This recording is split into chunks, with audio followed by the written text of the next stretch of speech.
কুমাৰপাৰা মালু সমাজৰ উদ্যোগত ভাগৱত পাঠ আৰু ব্যাখ্যা অনুষ্ঠান ঐতিহ্যমণ্ডিত শ্ৰী গাংমৌ থানৰ সমীপৰ কুমাৰপাৰা মালু সমাজৰ উদ্যোগত আৰু বাঁহবাৰী গাঁৱৰ ৰাইজৰ সহযোগত এদিনীয়া কাৰ্যসূচীৰে ভাগৱত পাঠ আৰু ব্যাখ্যা অনুষ্ঠিত কৰা হয়। শ্ৰীমন্ত শংকৰদেৱ গুৰুজনাই ৭ বছৰ ৬ মাহকাল অতিবাহিত কৰা গাংমৌ থানৰ কাষৰীয়া অঞ্চলত মালু সমাজে এই অনুষ্ঠান অনুষ্ঠিত কৰি গুৰুজনাই ধৰ্ম প্ৰচাৰ আৰু প্ৰসাৰৰ প্ৰতি আনুগত্য প্ৰকাশ কৰি আদৰ্শ দেখুৱায়। উদযাপন সমিতিৰ মন্তব্য আপোনালোকৰ আগত আগবঢ়ালোঁ। কৃষ্ণ জয় গুৰু শংকৰ। এতিয়া প্ৰসিদ্ধ গুৰুজনাৰ ৭ বছৰ ৬ মাহকাল থাকি যোৱা এই গাংমৌ থানৰ নিচেই কাষতে থকা আমাৰ কুমাৰপাৰা গাঁৱৰ যি বেংগলী সম্প্ৰদায়ৰ লোকসকল আছে, তেওঁলোকে আজি কেইদিনমানৰ আগতে আমাৰ বাঁহবাৰী গাঁৱৰ সমূহ ৰাইজৰ লগত আলোচনা কৰি মহাপুৰুষ গুৰুজনাৰ যি অমৰ সৃষ্টি শ্ৰীমদ ভাগৱত ভাগ ইয়াত এদিনীয়া কাৰ্যসূচীৰে পাঠ কৰাৰ এটি সিদ্ধান্ত গ্ৰহণ কৰিছে আৰু সিদ্ধান্তক আমি আদৰণি জনাইছোঁ। আৰু তেওঁলোকে এখন আদৰণি সমিতি গঠন কৰিছে। এই আদৰণি সমিতি মোৰ ওচৰতে উপস্থিত আছে।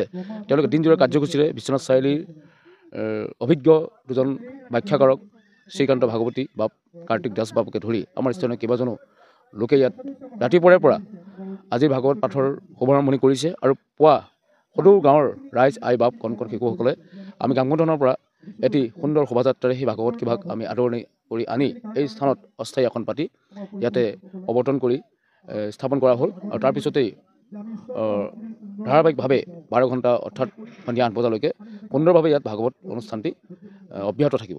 কৃষ্ণ জয় গুৰু শংকৰ। গুৰু শংকৰ।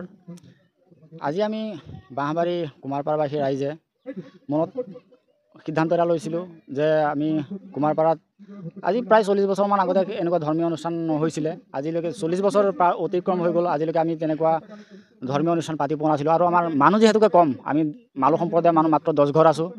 10 ঘৰ মানুহে যিকোনো এটা ডাঙৰকৈ অনুষ্ঠান পতাটো সম্ভৱপৰ নহয়। সেয়েহে ইমান দিন পৰা নাছিলোঁ। এইবাৰ আমি বাঁহবাৰীৰ সমূহ ৰাইজ, যুৱক যুৱতী, আই মাতৃসকলক, বয়োজ্যেষ্ঠসকলক লগত লৈ আমি ভাগৱত পাঠ এভাগ আয়োজন কৰিছোঁ।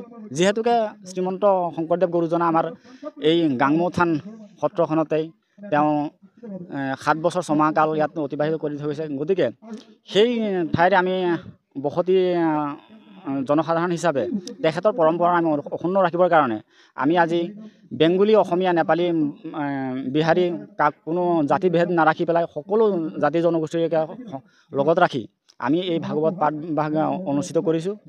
আৰু এই ভাগৱত পাঠ ভাগত আমি আঁতৰৰ পৰা ধৰক বিশ্বনাথ চাৰিআলিৰ পৰা, আমাৰ বেদেতিৰ পৰা অভিজ্ঞ যিসকল আমাৰ অসমীয়া ভাগৱত পাঠ আৰু ব্যাখ্যাকাৰ যিসকল আছিলে তেখেতসকলৰ সহযোগতে আমি এই পাঠটো পাঠ কৰাবলৈ সক্ষম হৈছোঁ।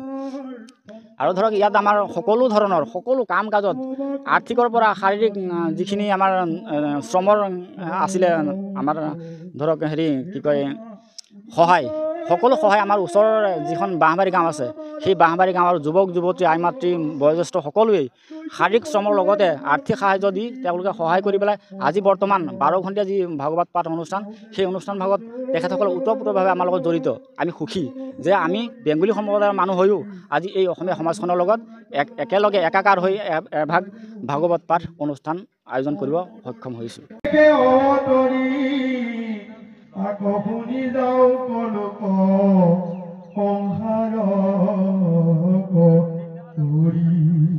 পাতকি উতৰি যাৰ যশক শ্ৰৱণে হেন চৰণ কয় আমি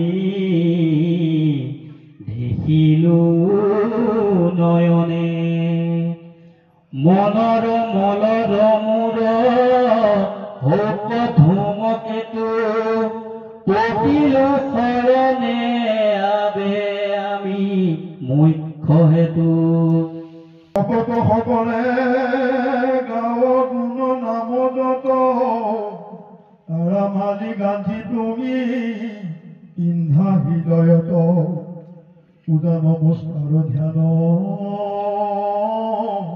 সমস্ততে কৰি অযশ কীৰ্তনতে মাত্ৰ সুস্থ সন্ত হৰি